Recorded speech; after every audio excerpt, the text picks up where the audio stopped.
Bonjour à tous et bienvenue au module de formation en ligne de Ressources naturelles Canada sur les principes de base du calcul du coût du cycle de vie des projets de conservation d'énergie.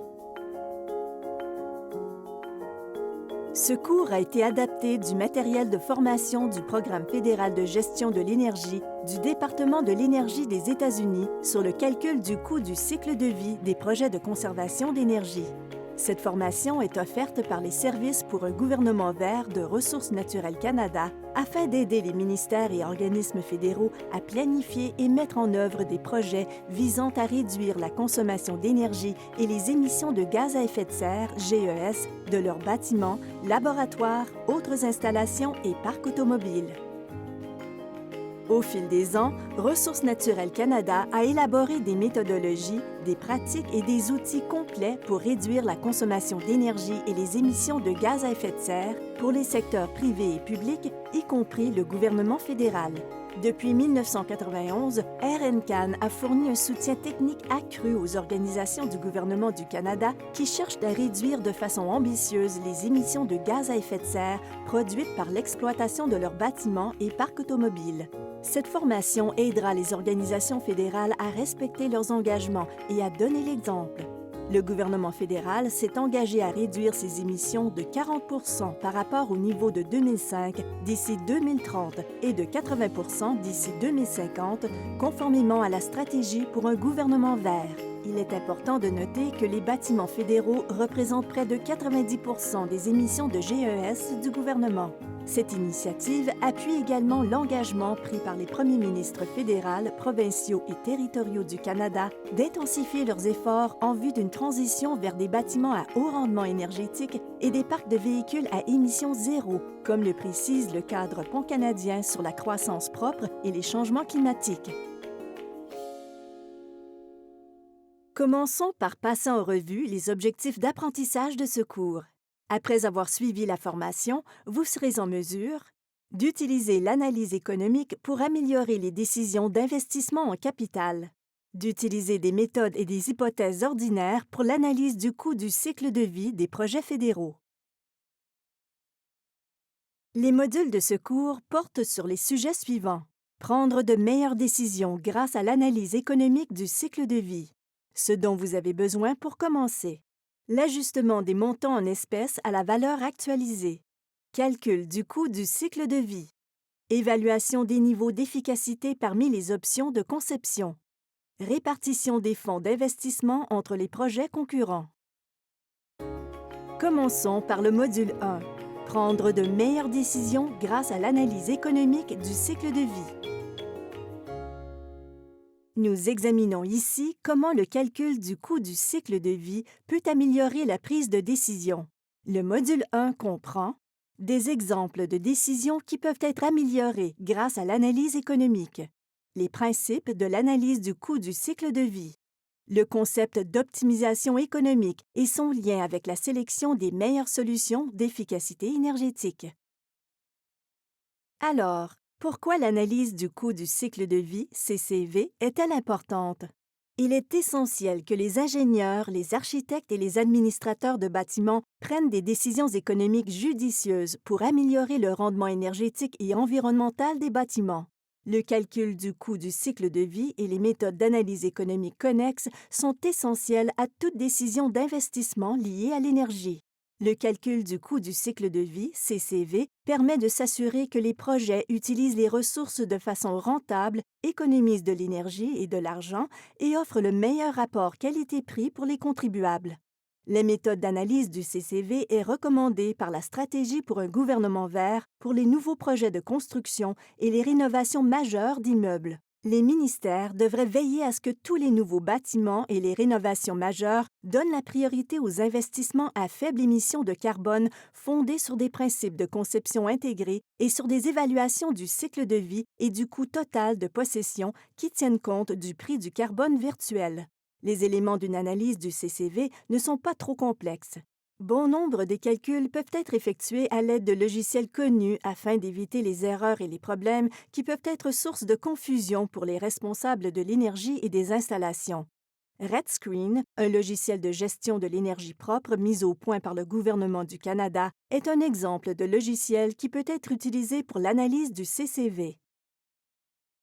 L'analyse du coût du cycle de vie peut aider à prendre 5 grands types de décisions liées au projet. Ces 5 types de décisions peuvent s'appliquer aux procédures d'exploitation et d'entretien de routine simples, ainsi qu'aux grands projets pluriannuels de planification d'immobilisation. Examinons chacun des 5.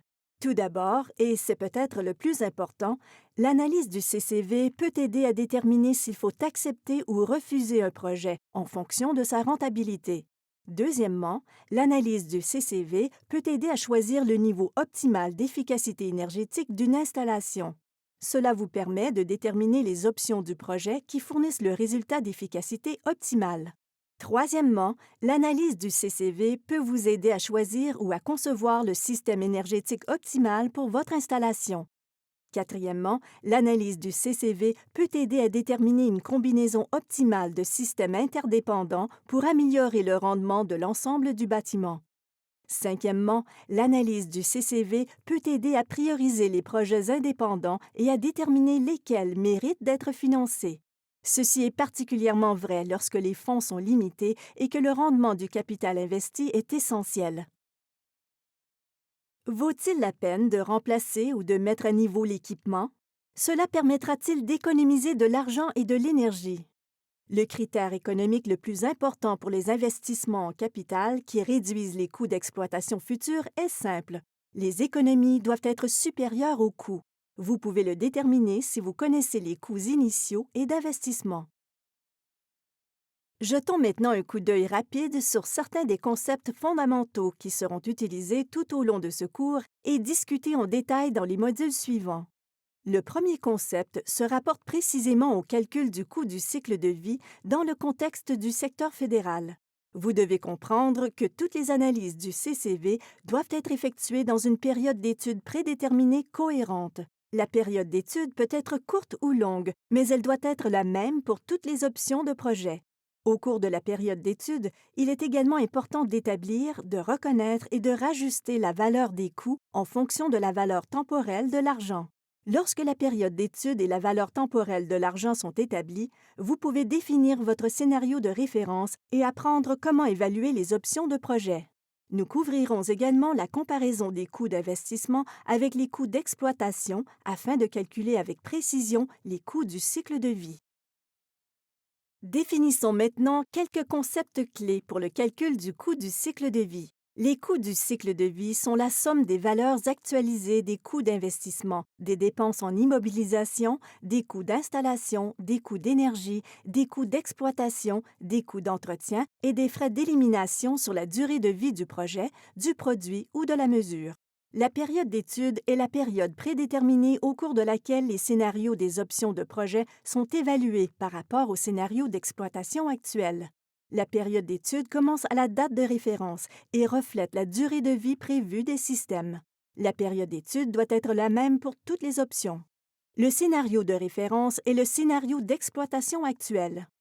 Les options sont les scénarios hypothétiques évalués en fonction du scénario de référence au cours d'une période d'étude commune. Ce cours utilise le terme « option » pour inclure le scénario de référence lorsque l'on discute de la méthode du CCV d'une manière générale. Le concept de valeur temporelle de l'argent reconnaît que la valeur de l'argent est liée au temps. $1 aujourd'hui n'a pas une valeur équivalente à $1 dans l'avenir. Dans l'analyse du coût du cycle de vie d'un projet, tous les coûts doivent être ajustés pour que toutes les valeurs monétaires dépensées ou reçues au fil du temps puissent être évaluées sur une base comparable avant l'analyse. Les coûts d'investissement comprennent les coûts d'investissement initiaux, les coûts de remplacement et la valeur résiduelle du projet. Les coûts d'exploitation comprennent les coûts liés à l'exploitation, l'entretien et la réparation, EE et R, et à l'énergie. Alors, qu'est-ce que le coût du cycle de vie? Les coûts du cycle de vie sont tous les coûts associés à l'installation, à l'exploitation et à l'entretien, ainsi qu'au remplacement de l'équipement et des systèmes individuels pendant toute la durée de vie d'un projet. L'analyse du coût du cycle de vie vous permet de calculer ces totaux et de comparer directement d'autres options d'investissement. Passons en revue les différents coûts du projet qui représentent le coût total du cycle de vie. Premièrement, les coûts d'investissement initiaux surviennent au début de la période d'étude. Deuxièmement, les coûts d'exploitation, d'entretien et de réparation, autrement EE&R, comme les coûts d'énergie, d'entretien courant et de réparation régulière, se produisent continuellement tout au long de la période d'étude. Troisièmement, les coûts de remplacement prévus, comme le remplacement d'un système de CVC, surviennent à des moments prévus pendant la période d'étude. Quatrièmement, à la fin de la période d'étude, l'équipement ou les systèmes peuvent avoir une valeur résiduelle. Ces coûts devront être ajustés selon le concept de la valeur temporelle de l'argent. Cette correction est nécessaire pour déterminer les valeurs actualisées ou actuelles, car ces coûts surviennent à des moments différents. La somme de toutes ces valeurs ajustées s'appelle le coût total du cycle de vie. Le calcul des coûts du cycle de vie donne une image plus claire de tous les coûts associés à un projet. Prenons l'exemple d'un système de chauffage. Le coût d'achat initial du système ne représente qu'environ 7 des coûts totaux. L'entretien et les réparations représentent environ 16 des coûts totaux. Mais, sur une période de 15 ans, la consommation d'énergie représente 78 des coûts globaux. Vous pouvez voir qu'il est essentiel de comprendre tous les coûts associés au cycle de vie du projet. Les coûts initiaux ne représentent souvent qu'une petite partie du portrait global. Examinons maintenant les coûts du cycle de vie de deux autres options, A et B. L'option A représente le statu quo en fonction de l'équipement actuel et des niveaux d'efficacité. C'est ce qu'on appelle le scénario de référence. Ici, l'option A a des coûts d'investissement plus faibles et des coûts d'exploitation plus élevés au cours de la période à l'étude. L'option B est une option qui permet d'investir dans des équipements plus efficaces et de réduire les coûts d'exploitation et d'énergie. L'option B entraîne des coûts d'investissement initiaux supplémentaires parce que l'équipement est plus éco-énergétique. Dans l'option B, la diminution des coûts d'exploitation au cours de la période d'étude compense au-delà de l'augmentation des coûts d'investissement initiaux. Par conséquent, les coûts globaux du cycle de vie sont réduits. Même si les coûts initiaux sont plus élevés, le meilleur choix est l'option B. Maintenant que nous savons que le prix d'achat initial peut ne représenter qu'une petite partie des coûts totaux, examinons les trois principales façons d'évaluer le niveau optimal d'investissement dans une analyse économique typique. Les voici. Analyse des coûts d'investissement par rapport aux coûts d'exploitation. Analyse des coûts différentiels ou marginaux. Analyse des économies nettes. La première façon de déterminer le niveau optimal d'un système consiste à analyser les coûts d'investissement par rapport aux coûts d'exploitation. L'axe des abscisses de ce diagramme montre une fourchette de niveau d'efficacité énergétique pour une installation, l'efficacité énergétique augmentant de gauche à droite. L'axe des ordonnées représente les coûts, y compris les coûts d'investissement et les coûts d'EE&R. À mesure que l'efficacité énergétique du projet augmente, les coûts d'exploitation diminuent et les coûts d'investissement augmentent. Q* indique le niveau optimal d'efficacité énergétique qui permettra d'obtenir les coûts de cycle de vie les plus bas du projet. Ce point, Q*, est l'endroit où la somme des coûts d'investissement et d'exploitation est la plus faible. Une deuxième façon de déterminer le niveau optimal d'investissement consiste à examiner les coûts différentiels ou marginaux et les économies associées à l'amélioration de l'efficacité énergétique. Ce diagramme montre Q* comme étant le niveau d'efficacité énergétique optimal. C'est là que les coûts d'investissement supplémentaires sont égaux aux économies supplémentaires découlant des coûts d'énergie. À ce niveau, le coût total du cycle de vie est à son niveau le plus bas. Chaque dollar dépensé jusqu'au point Q* a permis de réaliser des économies de coûts supérieures à 1 $, tandis qu'investir 1 $ supplémentaire au-delà de Q* entraînera des économies de coûts inférieures au dollar investi. Une troisième façon de déterminer le niveau optimal d'investissement est l'analyse des économies nettes. Ce graphique montre que le niveau d'économie d'énergie le plus rentable peut aussi être déterminé en trouvant le niveau qui maximise les économies nettes. Les économies nettes correspondent à la différence entre les coûts totaux et les économies totales. Ici, la courbe des coûts d'investissement est identique à celle de la diapositive précédente. Elle est comparée à une courbe d'économie des dépenses d'exploitation. La courbe des économies d'exploitation est déterminée en prenant la différence entre le coût d'exploitation à un niveau d'investissement nul et le coût d'exploitation à tout autre niveau d'investissement. Le niveau d'efficacité énergétique économiquement optimal, Q astérisque, est celui où les économies nettes sont maximales. Nous avons maintenant terminé le module 1. Passons au module 2 pour commencer. Dans le premier module, nous avons appris les principes et exigences relatifs au calcul du coût du cycle de vie. Dans ce module, nous allons voir comment lancer le processus d'analyse du CCV. La meilleure façon de lancer l'analyse du CCV est de prendre le temps de définir et d'organiser les renseignements de base concernant le projet. Chacune des étapes suivantes est essentielle pour réussir. 1. Définir le problème et les objectifs du projet. 2. Décider du temps et du niveau d'effort nécessaire pour l'analyse du CCV. 3. Choisir la méthode pour documenter votre processus. 4. Déterminer les autres options réalisables de projet. 5. Définir les données nécessaires pour analyser les autres options. 6. Trouver des sources de données fiables. Les résultats de l'analyse du CCV seront autant précis que les données d'entrée. 7. Sélectionner une période d'étude spécifique à utiliser de façon constante pour toutes les options. 8. Enfin, dessiner un diagramme des flux de trésorerie pour illustrer le calendrier monétaire de chaque option de projet. Un diagramme des flux de trésorerie est un moyen simple et efficace de visualiser les coûts les plus importants. Il s'avéra être un point de référence essentiel tout au long du processus. Voyons maintenant chacune de ces étapes critiques. Commençons par les considérations préliminaires. La première étape du processus du CCV consiste à cerner le problème et à définir les objectifs du projet. Vous avez un équipement peu performant qu'il faut remplacer? Disposez-vous d'un niveau de financement donné que vous devez utiliser de façon optimale afin d'obtenir le meilleur rendement possible sur votre investissement? Assurez-vous dès le départ de définir la situation actuelle et d'énoncer le résultat souhaité. Pensez ensuite au niveau d'effort. Selon la portée du projet, le calcul du CCV peut être un travail minutieux prenant beaucoup de temps ou il peut être utilisé pour des calculs très simples et rapides. Le niveau d'effort doit être adapté aux besoins du projet. Il faut bien documenter les études du CCV, qu'elles soient petites ou grandes, pour savoir où vous en êtes dans le processus d'évaluation. Documentez votre travail de façon qu'il puisse être reproduit et vérifié s'il y a des erreurs. La portée de la documentation doit refléter la complexité et l'ampleur du projet.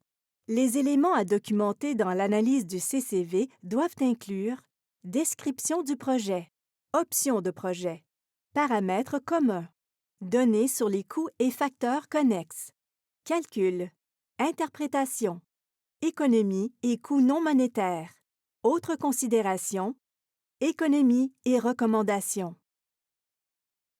Nous allons maintenant discuter du choix entre les options de projet. Dans l'analyse économique, option est le terme utilisé pour décrire un projet d'amélioration hypothétique qui peut être comparé au scénario d'exploitation actuel ou scénario de référence.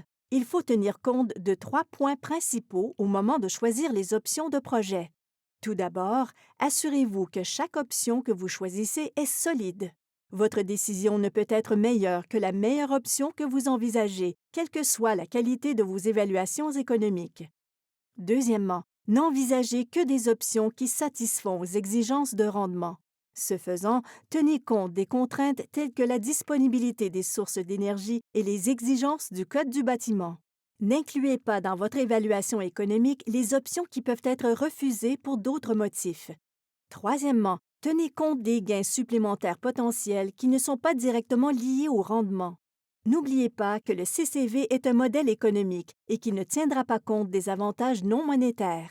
Bien qu'il soit peut-être difficile à quantifier certaines valeurs au départ, il est nécessaire de déterminer si elles doivent être incluses dans l'évaluation et, dans l'affirmative, ce qu'elles valent.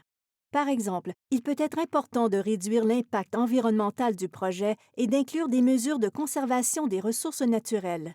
Il se peut que ces types d'avantages environnementaux n'aient pas de montant en dollars clairement associé. Néanmoins, ils devraient être documentés dès le départ afin qu'on ne les oublie pas par la suite. Maintenant que vous avez déterminé les options de projet les plus viables, vous êtes prêt à définir les effets pertinents pour chacun. Commencez par déterminer les coûts importants ou pertinents associés à chaque option. Seuls les coûts qui changent d'une option à une autre doivent être évalués. Donnez la priorité à la collecte de données susceptibles d'avoir un effet important sur les coûts du cycle de vie d'une option.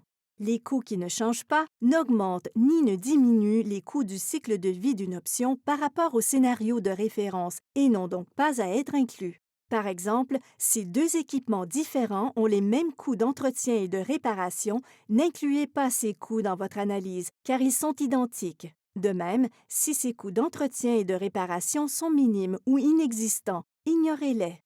À moins que les coûts n'aient une valeur importante et donc un impact significatif, excluez-les de votre analyse. Cela permettra d'économiser du temps et des efforts et aboutira à la même conclusion. De plus, ne tenez pas compte des coûts irrécupérables ou des coûts découlant d'une décision déjà prise.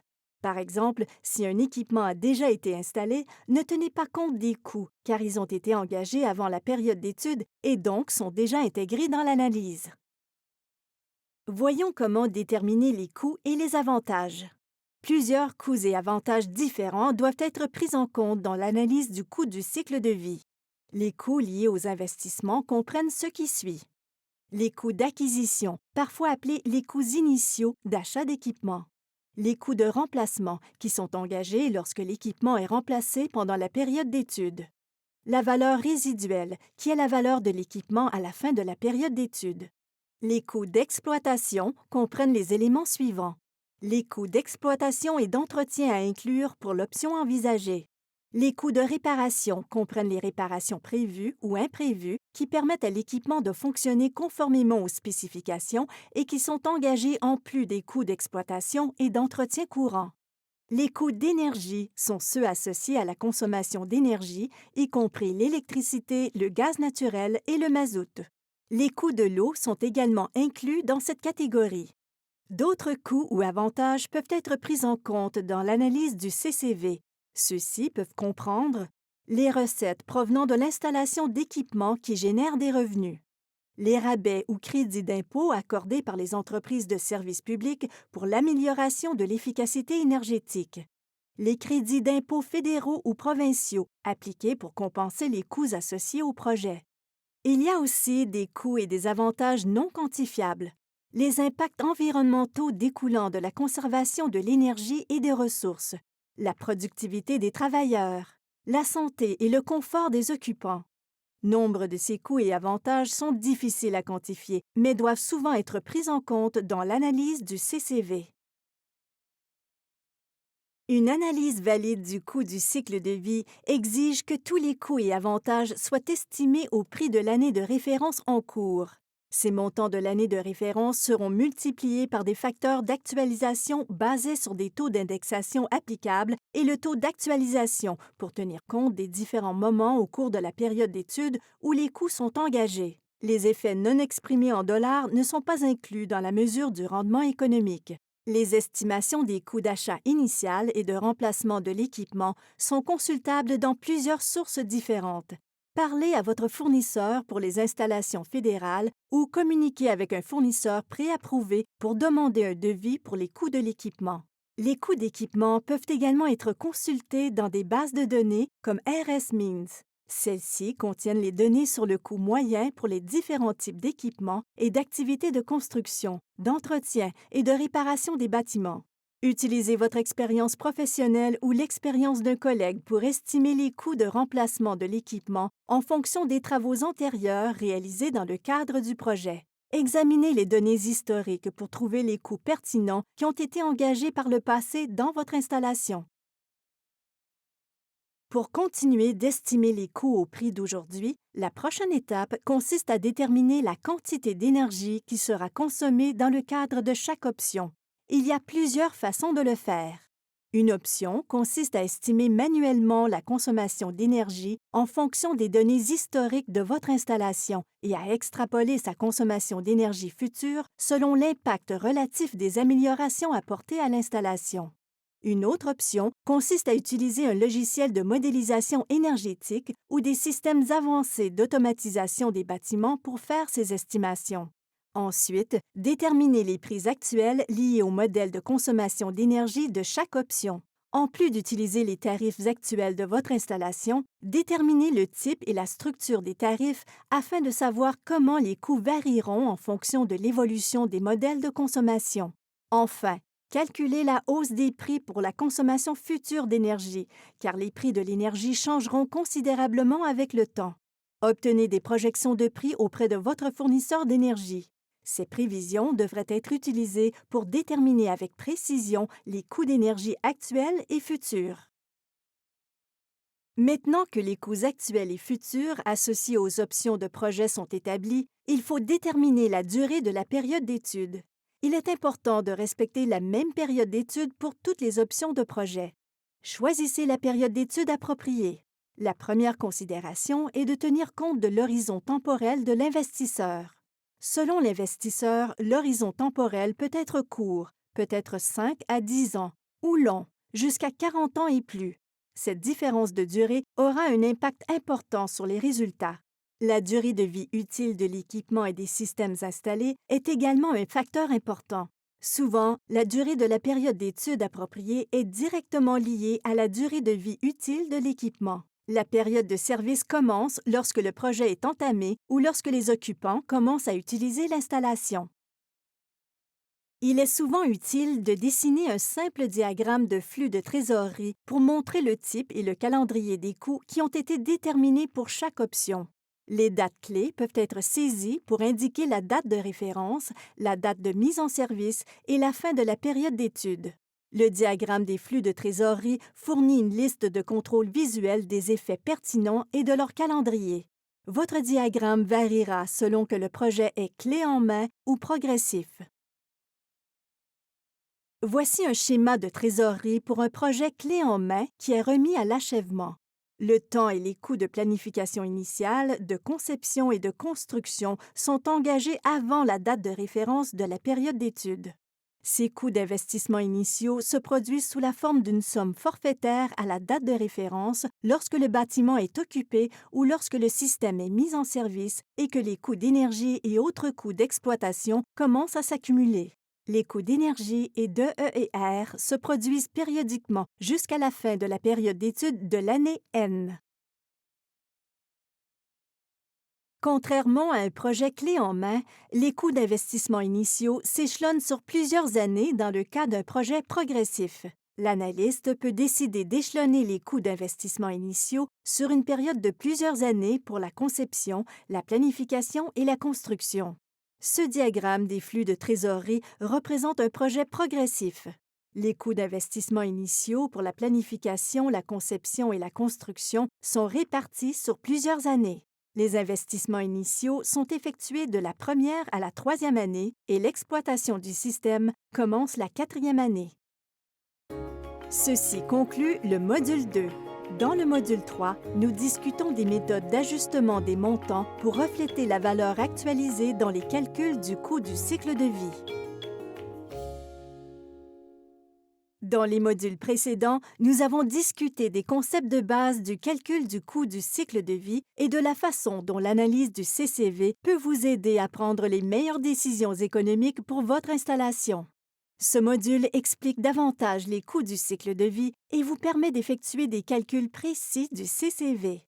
Ces leçons vous permettent de comprendre comment actualiser les montants à la valeur actuelle, trouver les bons facteurs d'actualisation pour différentes applications, choisir la bonne méthode pour gérer l'inflation dans l'analyse des coûts du cycle de vie. Commençons par apprendre comment actualiser les coûts. Voici un diagramme de flux de trésorerie familier. Comme vous pouvez le constater, il y a certains coûts associés à des phases particulières du projet tout au long de la période d'étude. Il s'agit notamment des coûts d'investissement initiaux, des coûts récurrents d'énergie et d'EER annuels, des coûts de remplacement à la quatrième année et de la valeur résiduelle à la fin de la période d'étude.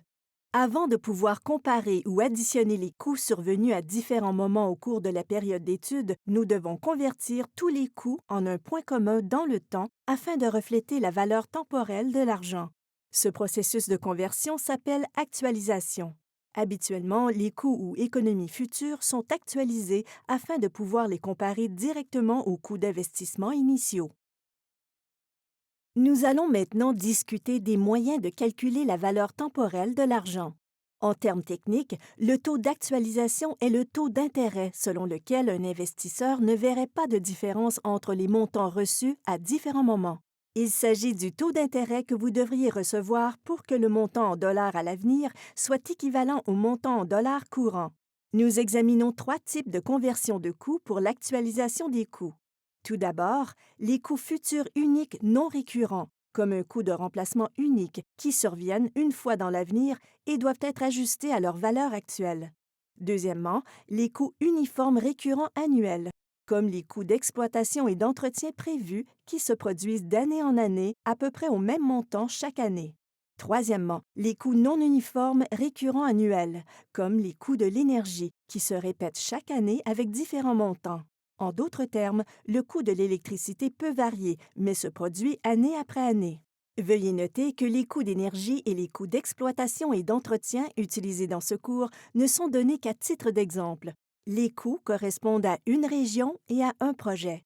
Veuillez donc vous assurer de choisir les coûts qui conviennent à votre projet lorsque vous effectuez une analyse des coûts du cycle de vie. Voyons comment calculer le taux d'actualisation.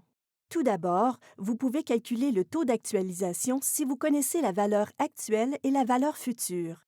En termes de formule, le taux d'actualisation est égal à la valeur future, FT, divisé par la valeur actuelle en dollars, le tout à la puissance de 1 sur T, moins 1. Supposons par exemple que vous envisagez une période de 10 ans. La valeur actuelle de votre coût est de 100 dollars et sa valeur future est de 216 dollars. Au bout de 10 ans, vous avez donc reçu 216 dollars.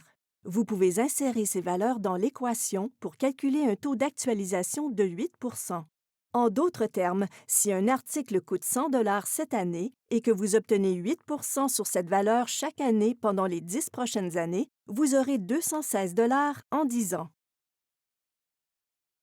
Ensuite, vous pouvez également adapter la même équation pour résoudre la valeur future. Si vous connaissez la valeur actuelle et le taux d'actualisation, vous pouvez calculer la valeur future qui sera l'équivalent de la valeur actuelle. Dans cet exemple, nous utiliserons la même période d'étude de 10 ans, un taux d'actualisation de 8 et une valeur actuelle de 100 dollars. Multipliez ce chiffre par 1 plus le taux d'actualisation à la puissance 10. Cela équivaut à 100 dollars multiplié par 2,16, qui est égal à 216 dollars, le montant que nous avons calculé précédemment. Cette valeur de 2,16 représente le facteur de capitalisation unique, ou FCU. Lorsqu'il est multiplié par le montant actuel, le FCU produit la valeur future. Enfin, vous pouvez également calculer la valeur actuelle si vous connaissez la valeur future et le taux d'actualisation. Par exemple, si la valeur future est de 216 dollars et que vous savez que votre taux d'actualisation est de 8 vous pouvez utiliser cette équation modifiée pour calculer la valeur actuelle. Dans ce cas, la valeur future de 216 dollars est égale à la valeur actuelle de 100 dollars. Le facteur qui peut être multiplié par le montant futur pour déterminer la valeur actualisée s'appelle le facteur d'actualisation unique ou FAU. Si vous connaissez la valeur future en dollars et le taux d'actualisation, vous pouvez simplement multiplier la valeur future par le FAU pour calculer la valeur actuelle. Nous voyons ici comment calculer la valeur actuelle d'une série de paiements effectués annuellement au cours d'une période d'études donnée et qui sont les mêmes chaque année. Cette équation peut sembler complexe, mais elle peut en fait être simplifiée très facilement. La première équation montre le paiement de chaque année, actualisé individuellement, et toutes les valeurs actualisées résultantes sont additionnées pour obtenir une valeur actualisée pour l'ensemble du flux de coûts. En réarrangeant les termes, vous arrivez à l'équation de forme fermée dont la partie entre parenthèses produit le facteur d'actualisation uniforme ou FAUN. Ce facteur, FAUN, est multiplié par le montant annuel uniforme pour obtenir la valeur actualisée de l'ensemble des flux monétaires. Dans notre exemple, le coût annuel récurrent de 100 la première année est représenté par A sous 0. Le taux d'actualisation reste 8 soit 0,08, qui est ensuite ajouté à 1 pour obtenir 1,08. La valeur résultante de 6,71 est le facteur d'actualisation uniforme, ou FAUN, pour la période de coût pluriannuelle. Pour obtenir la valeur actualisée totale, multipliez le FAUN par le coût récurrent annuel uniforme. Il s'agit d'une équation importante, car vous devrez calculer le FAUN lorsque vous calculerez la valeur actualisée d'une série de paiements qui sont uniformes et qui sont versés annuellement au cours de votre période d'études. Parfois, les montants annuels récurrents ne sont pas uniformes. Ils changent d'année en année à un taux d'indexation annuel connu, représenté par le E minuscule. Les coûts de l'énergie sont un bon exemple de coûts annuels récurrents non uniformes. Ce taux de variation peut être positif ou négatif, mais il reflète habituellement les hausses de prix au fil du temps. Encore une fois, la valeur actuelle peut être calculée pour le paiement de chaque année et additionnée, ou une équation de forme fermée peut être utilisée pour calculer cette valeur. Le facteur produit par cette équation s'appelle le facteur d'actualisation uniforme modifié, ou FAUN astérisque. Ce facteur peut être multiplié par le montant annuel de base, le montant annuel au début de la période d'étude, pour obtenir la valeur actualisée de l'ensemble des flux monétaires. Nous continuerons d'utiliser le même exemple et supposerons que le taux d'indexation est de 3 par an, ce qui signifie que notre coût initial de 100 augmente de 3 par an. La valeur obtenue, une fois l'équation résolue après insertion des variables, est la valeur actuelle uniforme modifiée, astérisque étoile. L'étoile signifie que l'indexation est prise en compte. Dans cet exemple, nous obtenons un FAUN étoile de 7,777. Pour calculer la valeur actualisée, multipliez cette valeur FAUN étoile par 100 pour chaque année pour obtenir 778 au total pour la période de 10 ans. Encore une fois, cette équation est importante si vous avez une série de coûts annuels récurrents qui ne sont pas uniformes pendant votre période d'études. Parlons maintenant de l'incidence du choix du taux d'actualisation. Le taux d'actualisation peut avoir un impact considérable sur l'estimation du coût du cycle de vie d'un projet. Pour les projets fédéraux, le taux d'actualisation se situe normalement entre 2 et 3 Cette valeur est calculée en fonction des conditions économiques d'une année donnée et varie avec le temps. Assurez-vous de vérifier auprès de votre ministère le taux d'actualisation approprié à utiliser pour votre projet. Ce graphique illustre un exemple simple de la façon dont la valeur actualisée d'un dollar change au fil du temps. Par exemple, la 7e année, 1 dollar équivaut à environ 80 cents lorsque le taux d'actualisation est 3 Cette valeur tombe à environ 60 cents à un taux d'actualisation de 7 et à 50 cents à un taux d'actualisation de 10 Comme vous pouvez le constater, plus le taux d'actualisation est élevé, moins le montant en dollars sera élevé à l'avenir. Si vous souhaitez utiliser un autre taux d'actualisation plus proche du rendement du capital investi en bourse, le taux d'actualisation correct sera plus proche de 10 Jusqu'à présent, dans ce module, nous avons abordé deux concepts importants, les taux d'actualisation et les facteurs de conversion des coûts. Nous abordons maintenant le troisième aspect important de ce module, l'inflation, qui réduit le pouvoir d'achat du dollar au fil du temps. Ce graphique simple illustre l'inflation.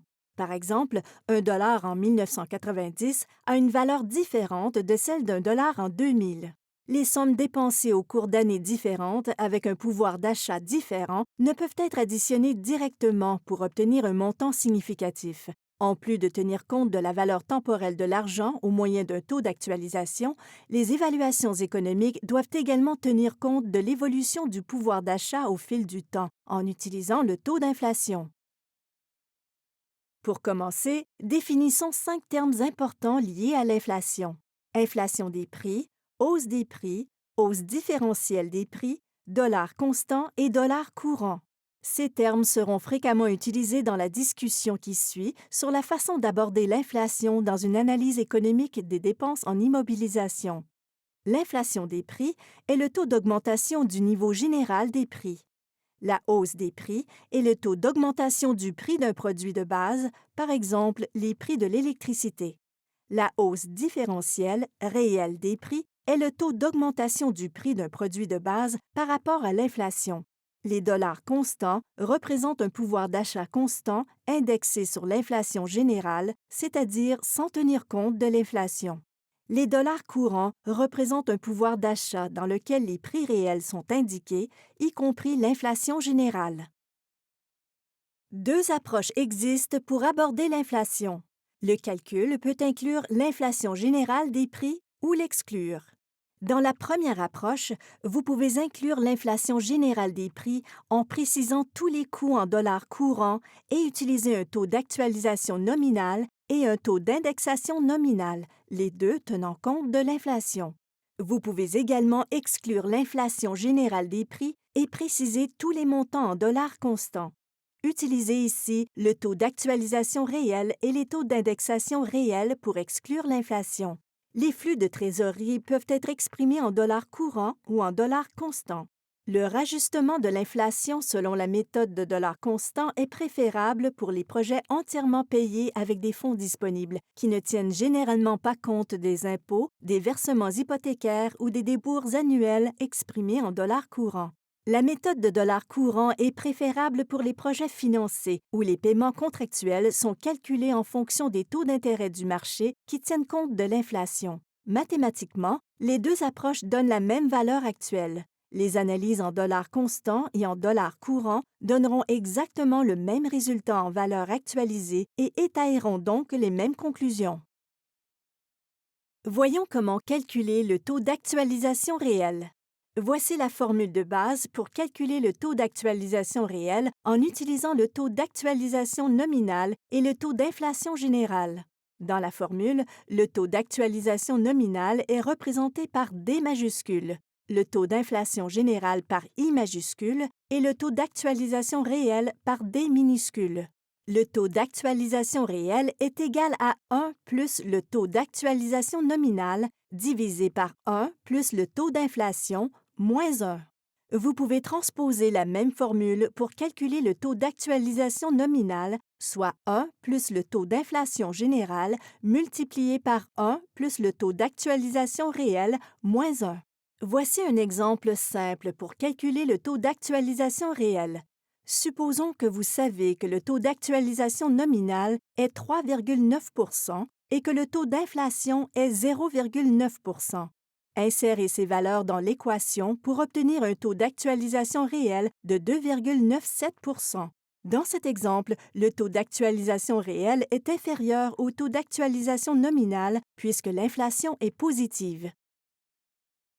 Vous pouvez utiliser le taux d'actualisation nominal ou réel pour calculer la valeur actuelle d'un coût unique dans l'année T. Tout d'abord, lorsque les coûts sont exprimés en dollars courants, il faut utiliser le taux d'actualisation nominal. Pour trouver la valeur actualisée, multipliez le coût de l'année T par 1 sur 1 plus le taux d'actualisation nominal à la puissance T. Par ailleurs, lorsque les coûts sont exprimés en dollars constants, il faut utiliser le taux d'actualisation réel. Pour trouver la valeur actualisée, multipliez le coût de l'année 0 par 1 sur 1 plus le taux d'actualisation réel à la puissance T. Le taux d'indexation devra être pris en compte lors de l'estimation d'un coût futur en fonction d'une valeur actualisée. Nous le calculons de la même manière que le taux d'actualisation. Pour estimer le coût futur de l'année T lorsque les coûts sont en dollars courants, utilisez le taux d'indexation nominal. Pour calculer le coût futur, multipliez le coût de l'année 0 par 1 plus le taux d'indexation nominal à la puissance T pour année. Pour estimer le coût futur de l'année T lorsque les coûts sont en dollars constants, utilisez le taux d'indexation réel. Pour calculer les coûts futurs, multipliez le coût de l'année 0 par 1 plus le taux d'indexation réel à la puissance T pour année. Pour calculer une valeur actualisée en dollars courants, Utilisez les taux d'actualisation et d'indexation nominaux.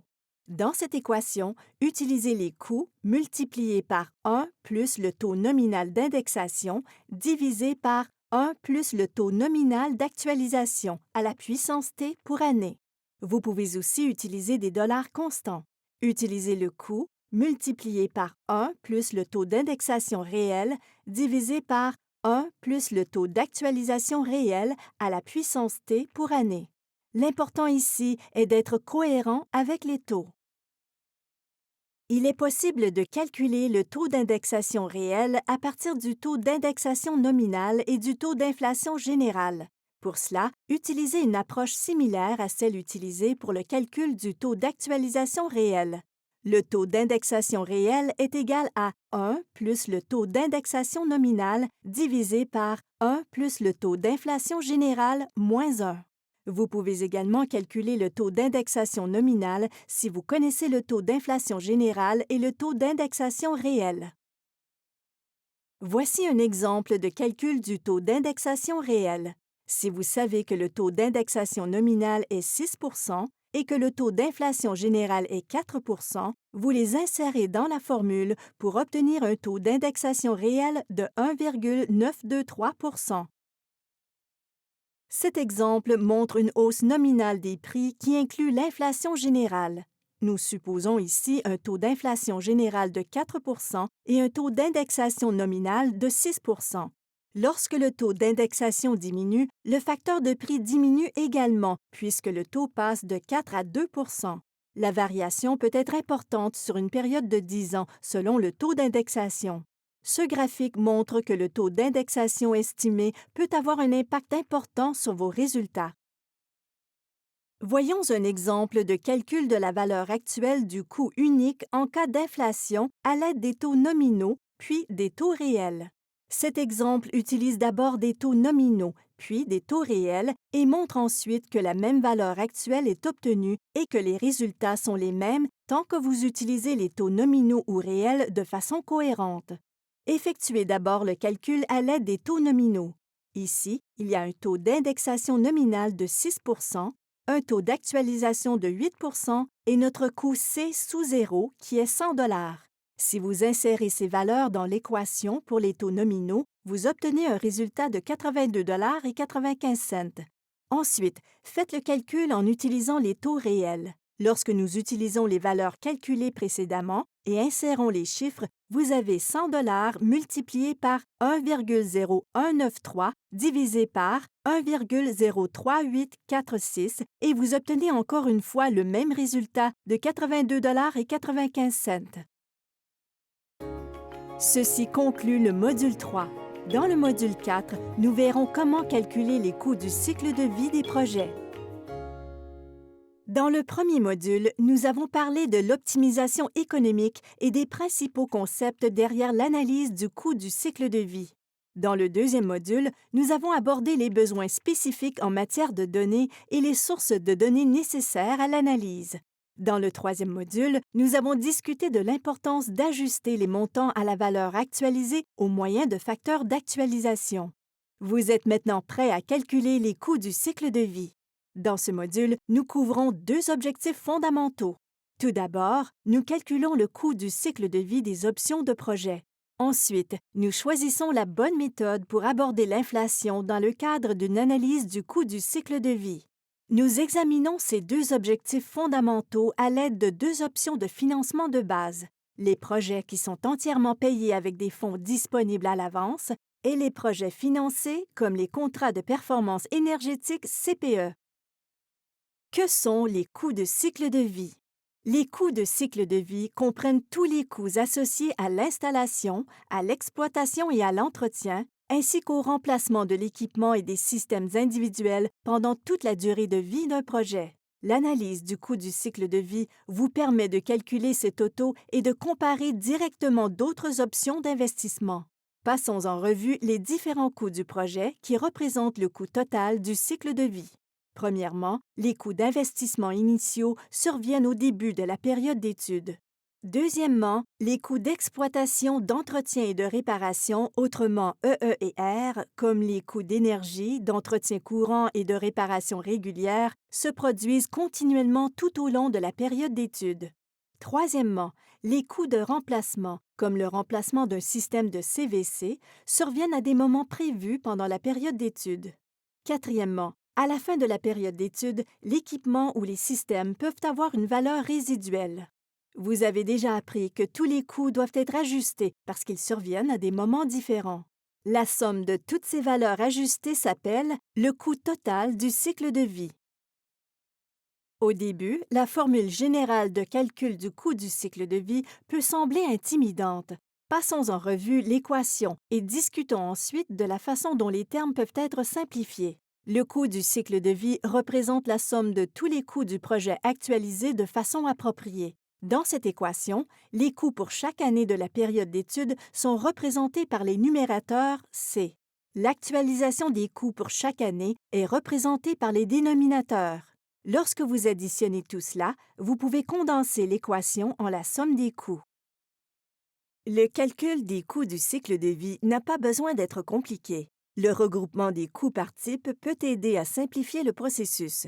Rappelez-vous simplement que les coûts doivent être actualisés pour refléter la valeur réelle de l'argent à un moment donné. Il serait peut-être plus facile de considérer le coût du cycle de vie comme la somme de tous les coûts d'investissement et d'exploitation. Les coûts d'investissement comprennent les coûts initiaux, les coûts de remplacement et les coûts résiduels. Les coûts d'exploitation comprennent les coûts d'énergie ainsi que les coûts d'exploitation, d'entretien et de réparation. Le coût total d'investissement est égal au coût d'investissement initial plus le coût de remplacement moins toute valeur résiduelle. Le coût total d'exploitation est égal au coût d'énergie plus les coûts d'exploitation, d'entretien et de réparation associés au projet. La prochaine partie du module examine comment calculer ces valeurs pour deux types de projets, entièrement payés avec des fonds disponibles et financés. Tout d'abord, nous vous expliquons comment calculer le coût du cycle de vie d'un projet entièrement financé qui reçoit généralement tous les coûts d'investissement initiaux en une somme forfaitaire à la date de référence. Dans le cas des projets entièrement payés avec des fonds disponibles, le CCV devrait utiliser une analyse en dollars constants avec un taux d'actualisation réel et des taux d'indexation réels des prix de l'énergie. Voici un exemple qui montre comment calculer le coût du cycle de vie d'un projet entièrement financé. Dans cet exemple, nous avons un système de chauffage et de climatisation pour un petit bâtiment à bureau. Le scénario de référence est le système central de refroidissement à détente directe existant avec chauffage électrique. L'option consiste à remplacer ce système par une thermopompe. Nous utilisons un taux d'actualisation de 3 pour le taux réel et de 3,5 pour le taux nominal. Les coûts et les avantages seront indiqués en dollars de l'année de référence. Nous utilisons un prix de l'électricité de 13,08 cents le kilowattheure.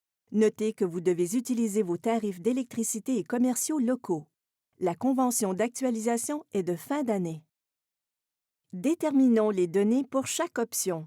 Pour le scénario de référence, nous supposons que l'équipement actuel a été entretenu et qu'il n'y a aucun coût d'achat ou d'installation. Il n'y a aucun coût de remplacement parce que l'équipement est entretenu tout au long de la période d'étude. L'équipement atteint la fin de sa vie utile à la fin de la période d'étude, il n'y aura donc pas de valeur résiduelle. Il consomme actuellement 19 800 kWh d'énergie par an, à 13,08 cents le kilowattheure. Il y a des coûts d'entretien annuels récurrents de 350 et l'équipement de climatisation doit être réparé au cours de la 10e année au coût de 1 500 $. La durée de vie utile restante et la période d'étude de l'équipement sont 15 ans. Par conséquent, au bout de 15 ans, l'équipement n'aura plus aucune valeur résiduelle. Maintenant, énumérons les données pour l'option. L'option au scénario de référence est d'installer un système de thermopompe pour remplacer l'ancien système. Il y aura un coût initial de 2 841 $ parce que vous achetez l'équipement et l'installez. Il n'y aura pas de coût de remplacement car la durée de vie utile de l'équipement est 20 ans et qu'il s'agit d'une période d'étude de 15 ans.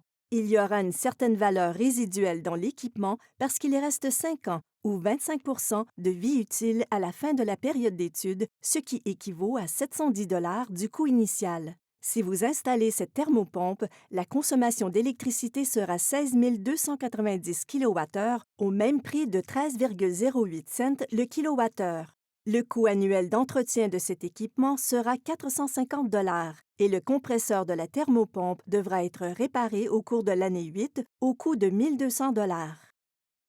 Nous allons maintenant calculer les coûts du cycle de vie pour le scénario de référence et les options. N'oubliez pas que le coût du cycle de vie est égal à la valeur actualisée des coûts d'investissement initiaux plus la valeur actualisée du coût de remplacement moins la valeur actualisée de toute valeur résiduelle plus les coûts d'énergie au cours de la période d'étude plus les coûts d'exploitation, d'entretien et de réparation. Maintenant, insérons les valeurs pour chaque option et calculons le CCV pour chacune d'entre elles. Nous comparons ensuite et choisissons la meilleure option. Dans le scénario de référence, vous avez un coût d'investissement initial de 0, un coût de remplacement de 0 et une valeur résiduelle de 0. La valeur actuelle des coûts d'énergie est de 2 590 $. Pour déterminer le coût futur de l'énergie, multipliez 2 590 $ par le facteur d'actualisation uniforme modifié FAUN étoile pour l'électricité dans les bâtiments commerciaux pendant 15 ans. Dans cet exemple, la valeur est 11,25. Les coûts d'exploitation, de réparation et d'entretien s'élèvent à 350 $ par an pendant 15 ans. Pour calculer la valeur future de ces coûts, multipliez 350 $ par 11,94, soit la valeur du FAUN pour 15 ans au taux d'actualisation standard de 3 %. Ensuite, actualisez le coût des réparations de 1 500 $ la 10e année en multipliant par le facteur d'actualisation unique FAU 0,744. Ajoutez les deux coûts ajustés liés à EER. Le coût total du cycle de vie est la somme des trois premières valeurs, plus les coûts d'énergie, plus les coûts d'exploitation, d'entretien et de réparation. Lorsque vous les ajoutez, vous obtenez un coût total du cycle de vie de 34 433 $. Nous allons maintenant utiliser le même processus pour déterminer les coûts du cycle de vie de l'option thermopompe. Dans ce cas, il y a un coût d'investissement de 2 841 $. Il n'y a pas de coût de remplacement. La valeur résiduelle de 710 $ doit être actualisée en utilisant le facteur d'actualisation unique approprié de 0,642, ce qui correspond à une période d'étude de 15 ans au taux d'actualisation de 3 %. L'énergie coûtera 2 131 $ par an. Pour ajuster ce montant, utilisez le même facteur d'actualisation uniforme modifié 11,25 que dans l'exemple précédent pour les tarifs commerciaux de l'électricité pendant 15 ans. Comme dans l'exemple précédent, il y a des frais d'entretien de 450 $ par an. Utilisez le même facteur FAUN que celui utilisé dans l'exemple précédent, 11,94, pour ajuster ce montant. Le coût de réparation de 1 200 $ peut être ajusté en utilisant le facteur d'actualisation unique pour l'année 8 de 0,789. Additionnez-les pour déterminer le coût du cycle de vie de l'option, soit 32 679 $. Maintenant que nous avons calculé le coût du cycle de vie dans les deux cas, nous pouvons déterminer les économies nettes qui en résultent. Pour calculer les économies nettes, soustrayez le CCV de l'option du CCV du scénario de référence. Il en résulte une économie nette de 1 754 $. Dans cet exemple, il est clair que l'option est plus rentable sur le plan du coût du cycle de vie. Contrairement aux projets entièrement payés avec des fonds disponibles, les coûts initiaux des projets financés sont introduits progressivement au cours d'une période de planification ou de construction. L'exemple suivant calcule le coût du cycle de vie pour un projet financé et utilise une analyse en dollars courants avec un taux d'actualisation nominal et des taux d'indexation nominaux du prix de l'énergie. Dans cet exemple, nous voyons comment calculer le CCV et les économies nettes d'un projet financé par des tiers, tels qu'un marché de services écoénergétiques avec un prêt entièrement amorti. Comme dans l'exemple précédent, le montant du prêt correspondrait au coût d'investissement initial est 2 841 $.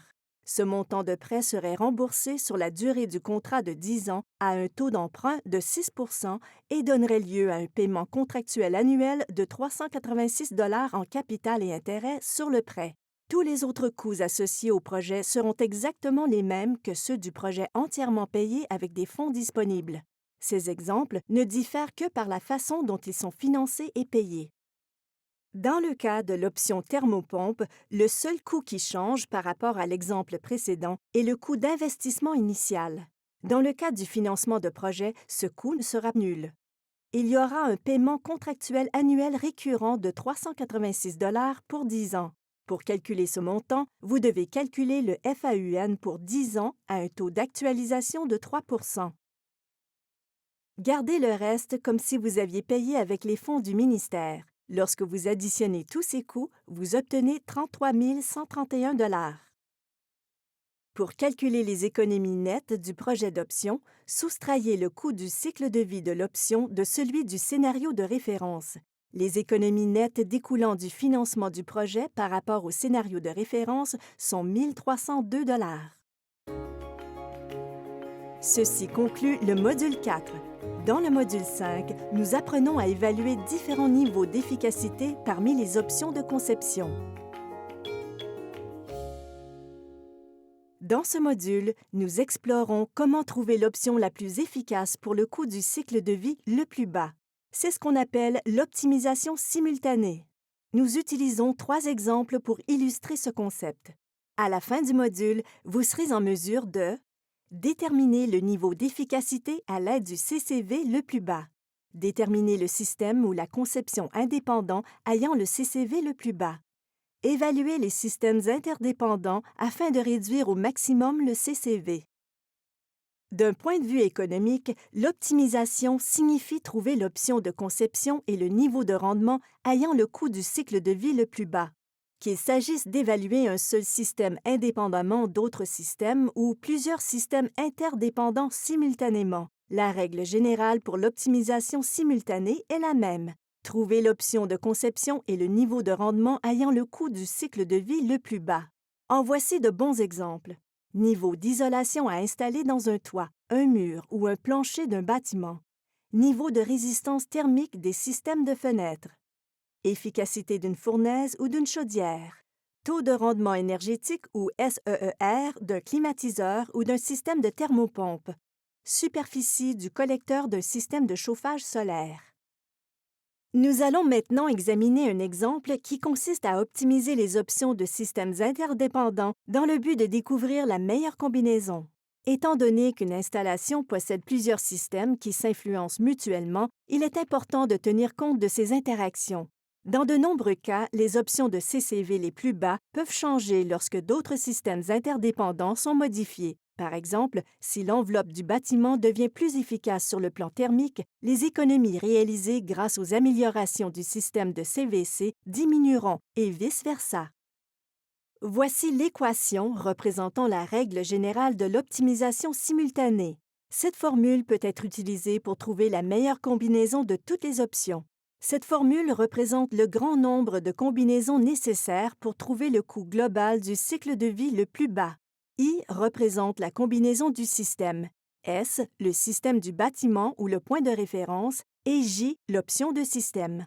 Pour une combinaison d'installations donnée I, additionnez les coûts actualisés de toutes les installations N, où les coûts actualisés sont égaux au coût d'investissement, plus les coûts de remplacement, moins la valeur résiduelle, plus les coûts d'exploitation, d'entretien et de réparation, plus les coûts d'énergie pour cette combinaison particulière. Voyons maintenant un exemple. Nous déterminons ici la combinaison optimale de 3 systèmes interdépendants, type de CVC, valeur R de l'isolation des murs et option de vitrage des fenêtres. Les options de conception du système sont les mêmes que dans les exemples précédents pour le système de CVC et l'isolation des murs. Pour le vitrage de fenêtres, nous examinons 3 options, double vitrage à faible émissivité et double vitrage à faible émissivité et gaz argon. Ces tableaux calculent le coût de chaque option et les coûts combinés du cycle de vie. La combinaison dont le coût du cycle de vie est le plus bas est mise en évidence dans chaque tableau. Pour le premier système, la climatisation centrale au propane, La meilleure option est l'isolation murale R11 et des fenêtres à double vitrage à faible émissivité et gaz argon au coût de 47 322 $. Pour le système avec climatisation centrale et chauffage électrique, la meilleure option est l'isolation murale R11 avec fenêtres à double vitrage au coût de 41 659 $. Nous continuons à déterminer la combinaison optimale des systèmes. La combinaison la moins coûteuse du cycle de vie du système au gaz naturel est l'isolation R11 avec fenêtre à double vitrage au coût de 40 567 $. La meilleure option pour la thermopompe est l'isolation R11 avec fenêtre à double vitrage au coût de 37 695 $. Nous pouvons maintenant comparer toutes les options du système de CVC et choisir celle qui a le CCV le plus bas. L'option thermopompe avec isolation murale R11 et fenêtre à double vitrage a un CCV de 37 695 $, le plus bas de toutes les options étudiées. C'est donc la combinaison optimale à choisir. Vous pouvez utiliser plusieurs stratégies pour vous aider à optimiser simultanément des options de système interdépendantes. Premièrement, réduisez le nombre d'options envisagées. Trouvez l'option ayant le CCV le moins coûteux pour chaque système en estimant au mieux les spécifications d'autres systèmes. Envisagez uniquement des combinaisons pratiques et équilibrées d'options de projet. Par exemple, il serait imprudent d'ajouter d'abord un système photovoltaïque à un bâtiment dont les murs ne sont pas isolés. Dans la plupart des cas, il serait plus rentable d'isoler d'abord le bâtiment, puis d'ajouter le système PV pour compenser les coûts déjà réduits. Deuxièmement, examinez dans quelle mesure les options les moins coûteuses sur le plan du cycle de vie sont sensibles au prix de l'énergie. Si les prix de l'énergie augmentent, même légèrement, quel serait l'impact sur ces systèmes combinés? Vous devez également examiner la sensibilité de chaque option aux spécifications d'autres systèmes, car certains systèmes sont plus interdépendants que d'autres. Par exemple, le lien des enveloppes, comme les murs ou les fenêtres, est en général plus faible. D'autre part, le lien entre l'enveloppe du bâtiment, les systèmes d'éclairage et les systèmes de CVC est beaucoup plus fort. Un changement dans l'un aura un impact important sur l'autre. Ces stratégies ne sont pas mutuellement exclusives ou séquentielles. Utilisez-en une ou plusieurs dans l'ordre qui profitera le plus à votre projet. Ceci conclut le module 5. Dans le prochain module, nous verrons la répartition des fonds d'investissement entre les projets concurrents. Que se passe-t-il lorsque vous déterminez que plusieurs options de projet sont rentables sur le plan du cycle de vie? Comment peut-on établir l'ordre de priorité des projets afin de prendre la meilleure décision quant à l'affectation des fonds de projet? Ce module présente les meilleures méthodes pour sélectionner les options parmi des projets mutuellement exclusifs en fonction de votre budget. Tout au long de ce cours, vous avez appris à calculer les coûts du cycle de vie et les mesures économiques supplémentaires et à choisir des options de projet mutuellement exclusives. Ce module montre comment allouer un budget et classer les projets indépendants en fonction du ratio épargne-investissement. Il montre également comment répartir un budget entre une combinaison de projets indépendants et mutuellement exclusifs pour des occasions de financement ponctuel et de financement qui se poursuivra année après année. L'important est de choisir une combinaison de projets ayant le plus grand ratio épargne-investissement, ce qui se traduira par la maximisation des économies nettes. Commençons par un exemple simple qui suppose un budget de 20 000 $. Cette diapositive montre 4 projets, A, B, C et D. Chaque projet a des coûts d'investissement, des économies d'énergie et des économies de coût de l'énergie. Par exemple, le projet A a un coût d'investissement de 10 000 $, des économies d'énergie de 100 gigajoules et des économies de 20 000 $ en valeur actuelle. Cependant, le projet D a un coût d'investissement de 5 000 $, des économies d'énergie de 220 gigajoules et des économies d'énergie de 11 500 $ en valeur actuelle. Les 4 projets sont rentables sur le plan du cycle de vie. Toutefois, les 4 projets combinés coûteront 30 000 $ en valeur actualisée, 10 000 $ de plus que votre budget, ce qui signifie que tous les projets ne peuvent pas être entrepris.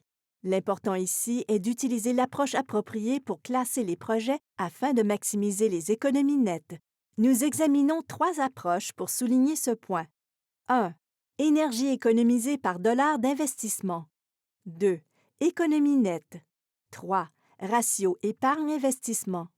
Les économies nettes pour le budget de 20 000 varieront selon la méthode de classement mise en œuvre. La première approche consiste à classer les projets en fonction des économies d'énergie par dollar d'investissement. Pour calculer cette valeur, divisez l'énergie économisée par le montant investi dans le projet pour les 4 projets. Le projet A a un coût d'investissement de 10 000 et des économies d'énergie de 100 gigajoules. Par conséquent, il permet d'économiser 10 gigajoules par 1 000 investis, soit 0,01 gigajoule par dollar investi. Un autre projet dans cet exemple, le projet B, a un coût d'investissement de 10 000 et des économies d'énergie de 1 000 gigajoules. Par conséquent, nous avons des économies de 100 gigajoules par 1 000 investis, soit 0,1 gigajoule par dollar investi. Dans cette approche, le projet B a la plus grande quantité d'énergie économisée par dollar investi, soit 100 gigajoules économisés par 1 000 investis, suivi de D, C, puis A. La deuxième approche consiste à classer les projets en fonction des économies nettes. Vous avez appris que les économies nettes sont calculées en soustrayant les coûts d'investissement initiaux de la valeur actualisée des économies futures. Le projet A a un coût d'investissement de 10 000 et des économies d'énergie actualisées de 20 000 Par conséquent, les économies nettes sont de 10 000 Le projet B a un coût d'investissement de 10 000 et des économies d'énergie actualisées de 17 000 donc des économies nettes de 7 000 Lorsque vous classez ces projets selon les économies nettes réalisées, des plus importantes aux moindres, le projet A se situe à 10 000 suivi des projets B, D et C. Vous remarquerez que ce classement diffère de celui par économie d'énergie.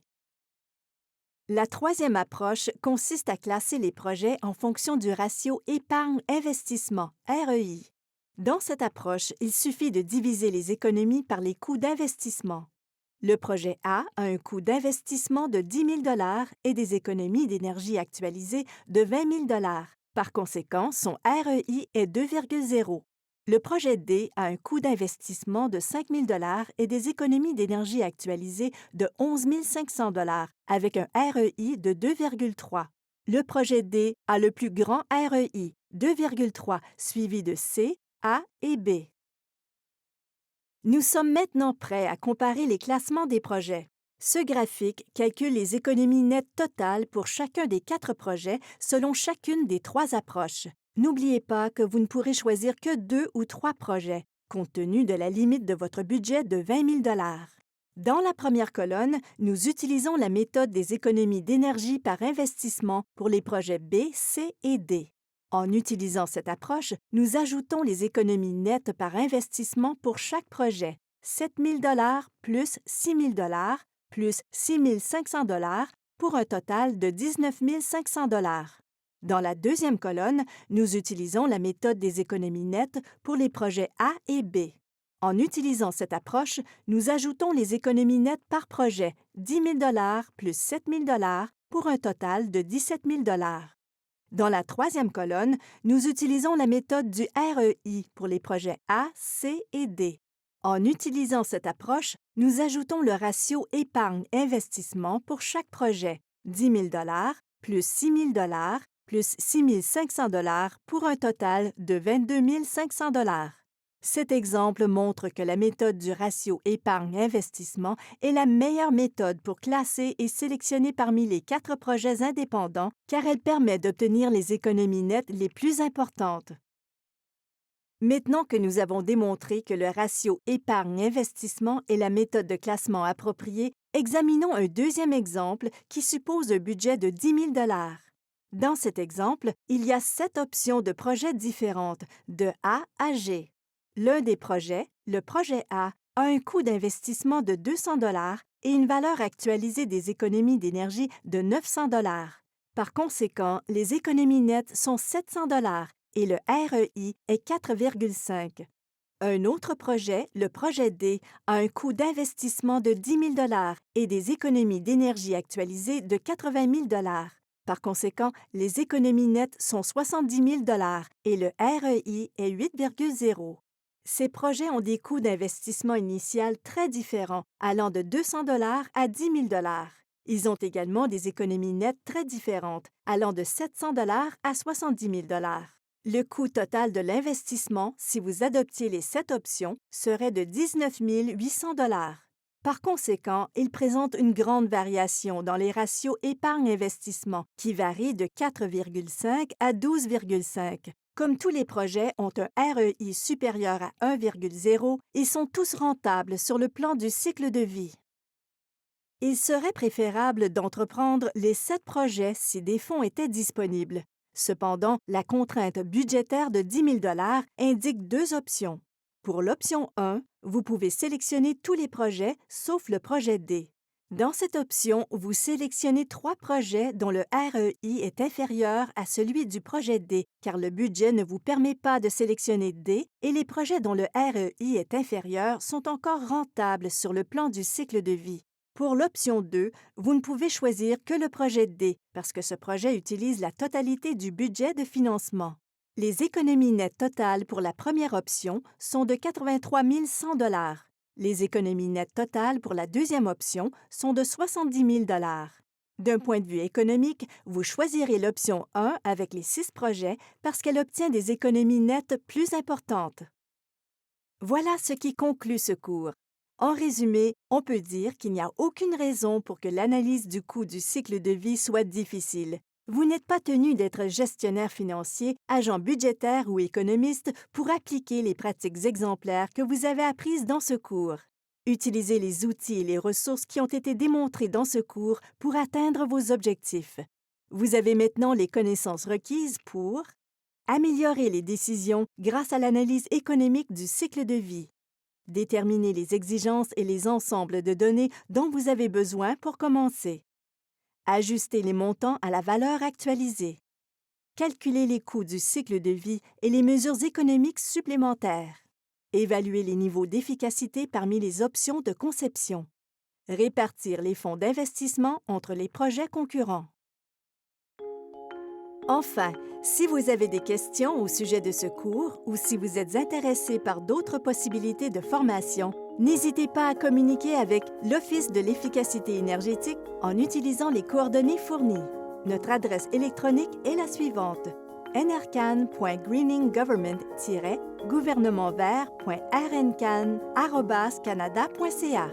Notre site Web se trouve à l'adresse suivante: https://www.rncan.gc.ca/gouvernement vert.